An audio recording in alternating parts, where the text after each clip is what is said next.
Good morning, everybody. It's a real pleasure and an honor to be here. I've been to some of these before. It's amazing to see how this conference has grown over the last 9 years, and the momentum that's here. I'm inspired already just from the last couple of speakers. It's just amazing stuff. Nick, what happened to the unassuming guy I knew when you were working with Viewcraft? And you're on fire. And Jeff, this is stunning and very close to my heart because of some of the stuff we're doing with energy in Palo Alto as well. So, and volcano toilet power? Love it, love it. It's the one thing I didn't expect to talk about today. So I've spent the last 40 years at the intersection of business and environment and policy, looking for ways to unlock a new potential for a new economy there. My work of the last year was about 20 years with Natural Logic and its predecessors, advising companies on, people would call us environmental consultants. We'd say, no, we're not environmental consultants, we're business strategy consultants, because our job here is to unlock the biggest business opportunity of the century and teach you a new way to look at your business to open up what has turned out to be billions of dollars of hidden value. Strangely enough, hidden in plain sight if you just know how to look for it. If you know how to look through the right lens, which in simplest terms is the, 3.8 billion years of R&D. Open source, available R&D for how do you have systems that are efficient and adaptive and resilient and productive and that live in harmony with the living systems of the planet because they are the living systems of the planet. And that's what sustains the human economy. And the better we understand that, the better we do as living species on the planet, and frankly, the better we do as a business and economy on the planet. These are not at odds with each other. In fact, the power is that they reinforce each other.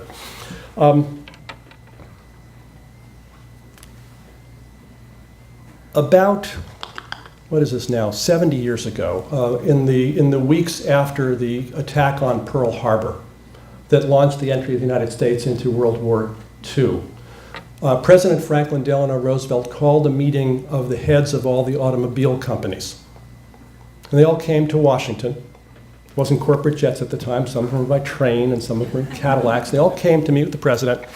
And the president said, gentlemen, we have obviously a serious issue. We're at war. We need to transform the industrial economy of the United States into a war machine. For those of you who study history, you know that one of the things that won World War II was not just the armies, it was American industrial power. And Roosevelt said to the auto CEOs, we need you guys out of automobile production and into armaments production. We need you making tanks and planes and bomb sites and all the other things that were necessary for the war effort. And the executive said to him, Mr. President, we understand this, we are prepared. We came to you with a plan. We have a transition underway. We will be completely cut over from domestic production to military production in 9 months. And Roosevelt looked at them and said, you don't understand. You guys are out of automobile production now. So, what's possible when you have to do something? More recently, 1962, 1963, President John Fitzgerald Kennedy went on national television and declared a goal for the United States to land a man on the moon and bring him back alive. It's part of the quote that sometimes gets left out, but it's a very important part, within 10 years. And he made this as a public national declaration, and NASA didn't know how to do the mission. And they had the option of coming back to the President of the United States the next day and saying, sir, you have to go on television and retract the commitment because we can't do it, which is not what they did. What they did was they reverse engineered the mission. They stood in the future of the successful moon mission and said, what did we do in the last year that made this possible?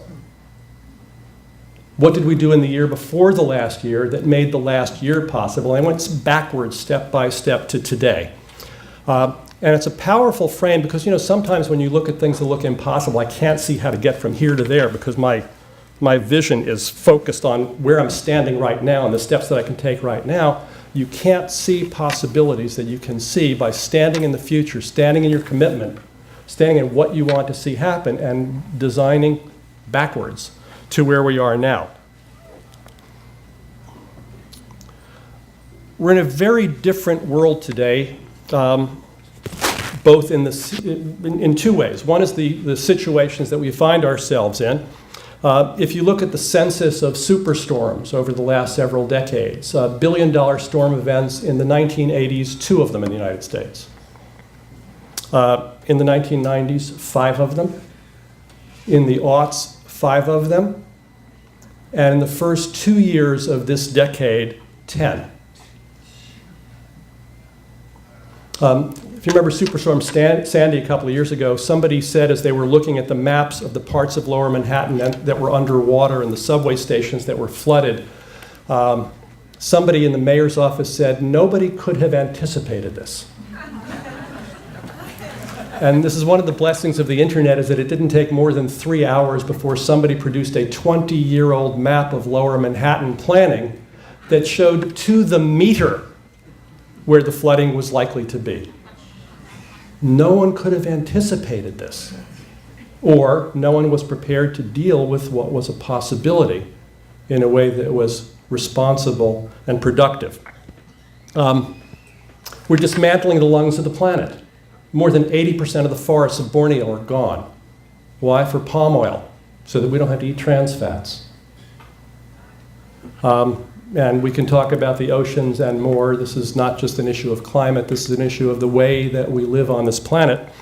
And in contrast to the leadership of Roosevelt and Kennedy, leadership today has its heads underwater, and the water's rising. But while national leadership is asleep at the wheel, really around the world and particularly here, I'm not going to name parties. It's not about parties. We have a political system that is in gridlock about these issues, fueled by those who want to protect about $30 trillion of value in the fossil fuel industry and will spend mightily to confuse and distort and divert action. But cities aren't asleep at the wheel. Cities have been leading in this game, cities and local regions, for decades. Notably, you can see one marker, the work of Mayor Greg Nichols from Seattle with the Cities for Climate Protection some years ago. Innovations from cities ranging from San Francisco and Berkeley out here to New York and even Chicago and other parts of the country. There's at least 20 cities that I know of who say, we're going to be the greenest city in the country. To which I say, great. What a great competition to have. Let's ratchet the game up. Here in the Bay Area, sitting in like the 5th or 6th or 7th largest economy in the world, California, one of the innovators in the global economy, of which the Bay Area is one of the innovators, of which, well, I have the pleasure of working in the City of Palo Alto, in Silicon Valley, one of the driving engines of the global economy. And in there is this heart of innovation called Palo Alto. My office is 3 blocks away from the HP garage. There actually was a garage. It's a national landmark right around the corner. And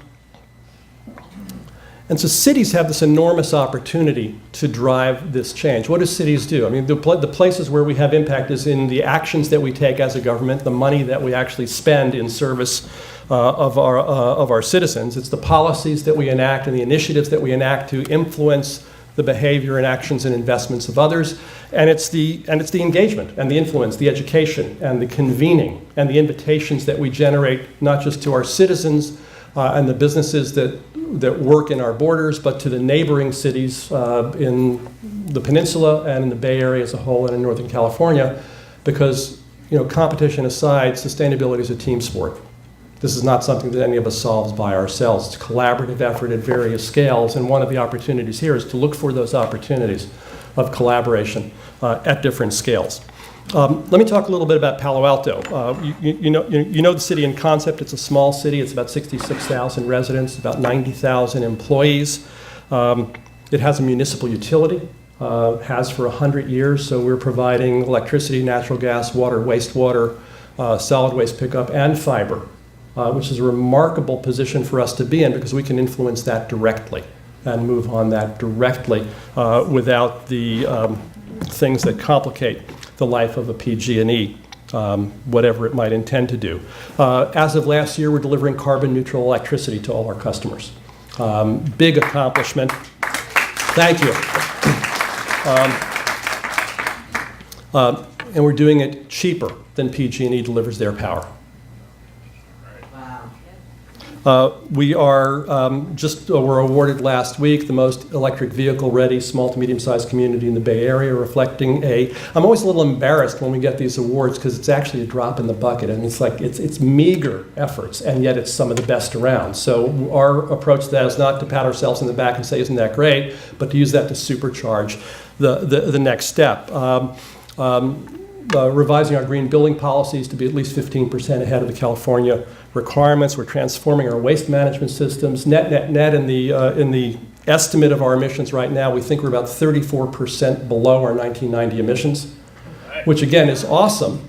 It's probably one of the most dramatic reductions of any city in the country, but when you look at that against the 80% by 2050 target that we've all been charged with, that's the California commitment, or now the UN has ratcheted it down even more steeply, we're nowhere near where we need to be. And when we look at the flight path from here to there, we see two enormous obstacles in the way in addition to everything else. One is transportation, which is more than 50% of our footprint, and the other is natural gas, which is about 30% of our footprint.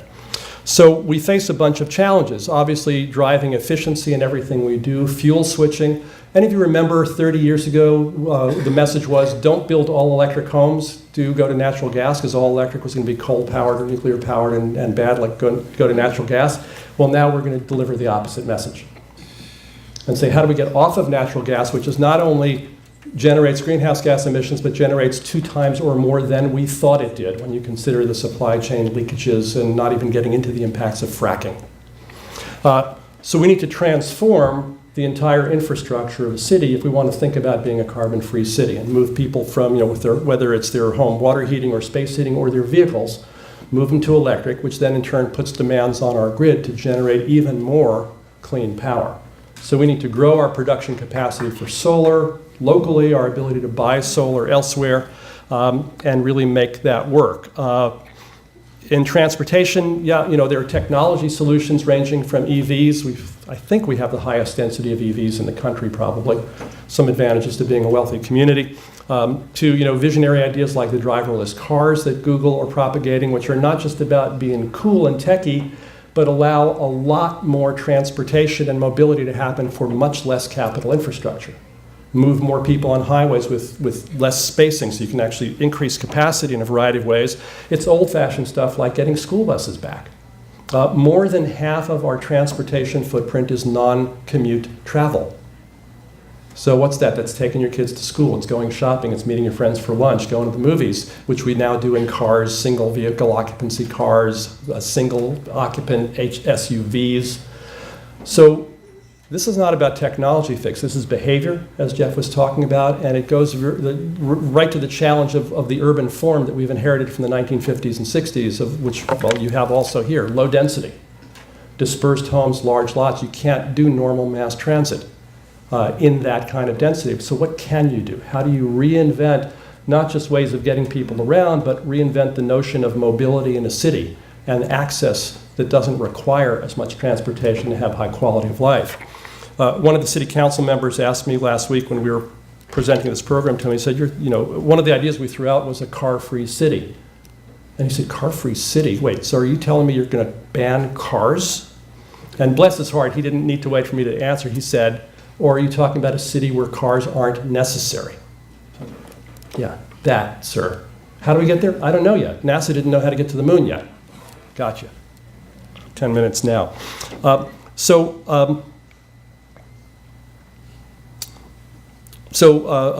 Fuel switching, transportation, and the third looming challenge that I think no one has ever addressed, at least at a city scale, is the money that we spend, both as a city government and as the 66,000 residents, 90,000 employees. What is it that we buy every day? What's the impact of our food? What's the impact of the furnishings we buy? What's the impact throughout the supply chain of the economy of everything we do? That's not on our map yet. It's going to be on the map. City manager asked me when I proposed this to him, he said, so wait, are you going to take away my latte? There's a theme here, isn't there? And I said, no, sir, I'm not going to take away your latte. I'm not going to take away anybody's anything, but I am going to tell you how much your latte really costs. And then you're going to decide what you're going to do with what you spend and how that relates to what you care about and what your commitments are in the world. So we're building a new climate action plan. We haven't done one since 2007. It's a very different world since then. We call it a climate action plan, but it's really going to be a sustainability roadmap that touches on every dimension of the things that we've been talking about here. Part of my job has been to organize this vast array of 1,000 different moving parts into something coherent, and I'm suggesting that we think about it as three elements. One is the resources, the flows of energy and materials through the community and the places that they come from and go to. Second is the structures, the things and systems that we build that entrain those flows. And third is behavior, the commitments we have and the actions that we take in support of those commitments.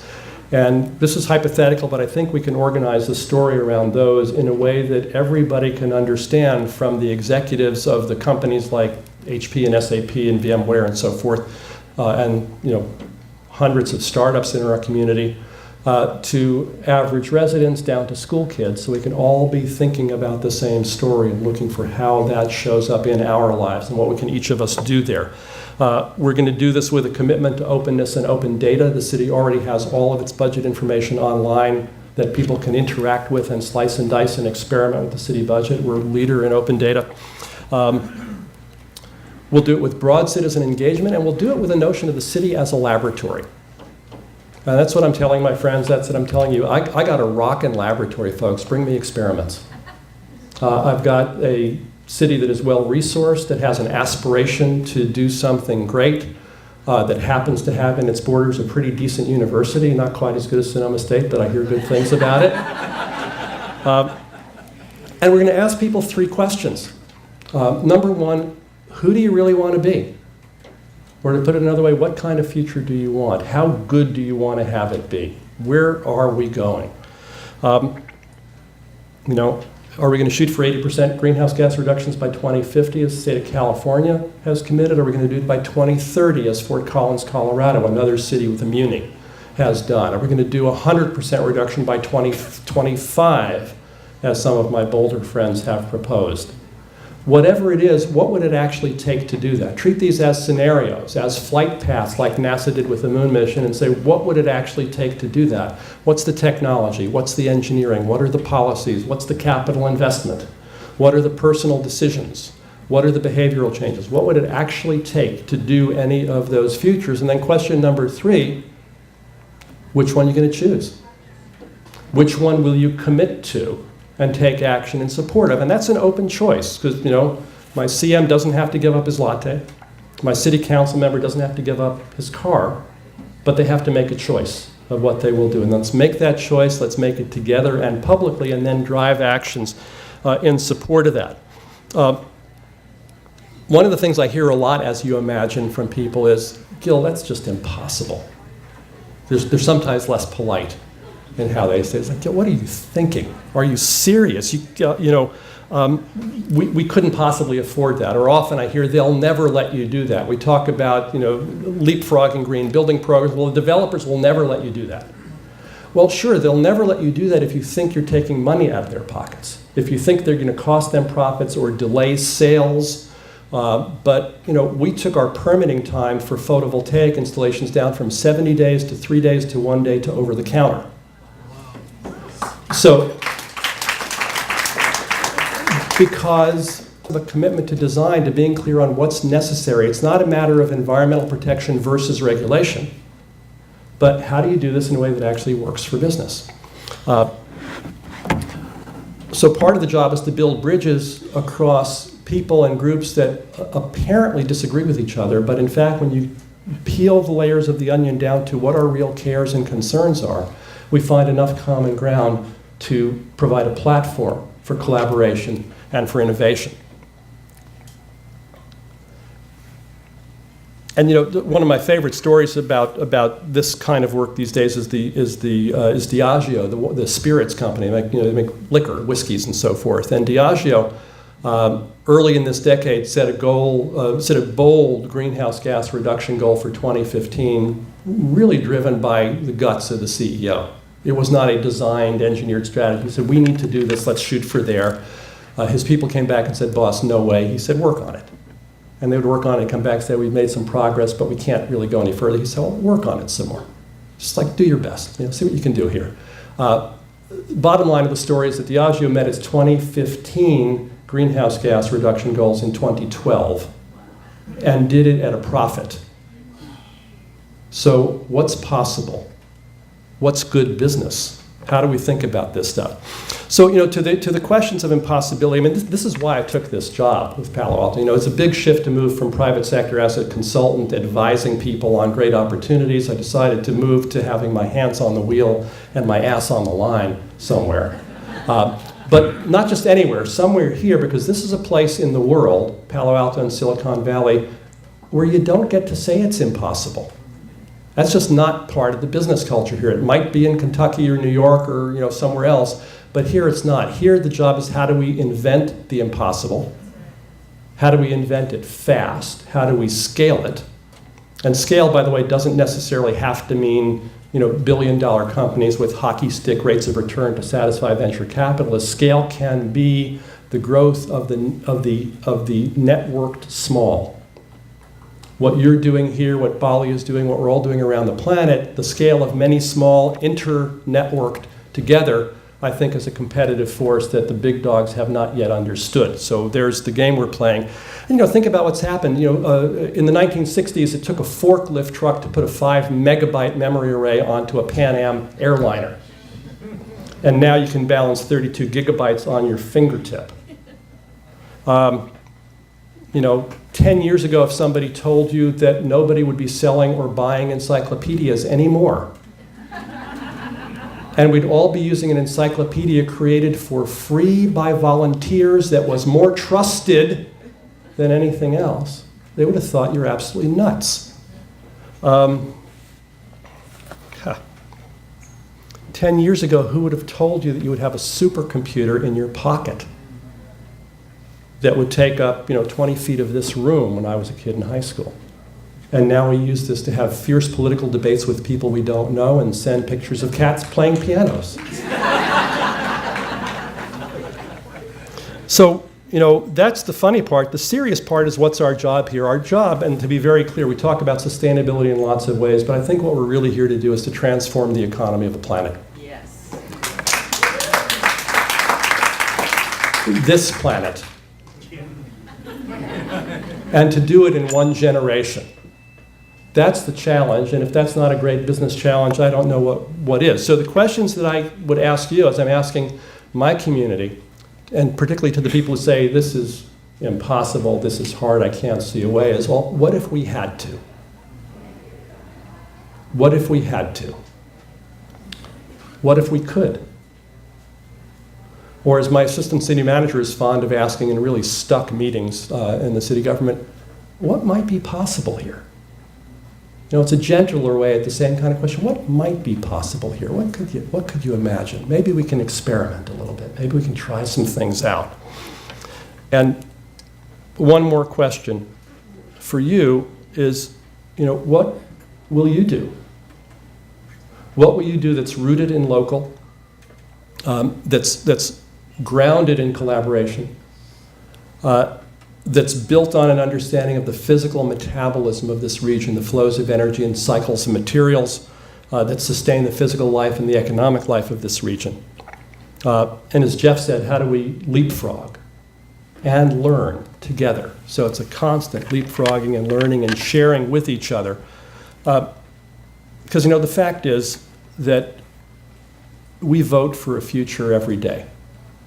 Every time you slap a dollar on the counter, you're voting for a world. And those decisions are consequential. And they're not always economic decisions. When I was a year out of college, 2 years out of college, 1974, I bought the first HP Scientific calculator. It was $495 in 1974 dollars. Somebody, I don't know what that is now, it's a few $1,000s in today's dollars. And I was a kid out of college, I couldn't afford it. But I wanted to bet on a world that was emerging. I wanted to be a part of something that was coming, and I did that, and 2 years later it was $395, and 2 years later it was $195, and 2 years later it was $75, and then people were giving them away because they were so cheap, because we went through a learning curve and a scaling ramp that made something possible. You know, the evergreen power that Jeff was talking about, is it worth $15 a month on your power bill, not as an electricity deal that's economical or not, but as a commitment to a world that you are bringing into being by making that investment every day in how you buy your power, how you buy your food, how you move your body, where you live, how you earn your living. So, you know, the opportunity for us here today is to look at how do we transform the economy of a region, this region, in one generation. Thank you.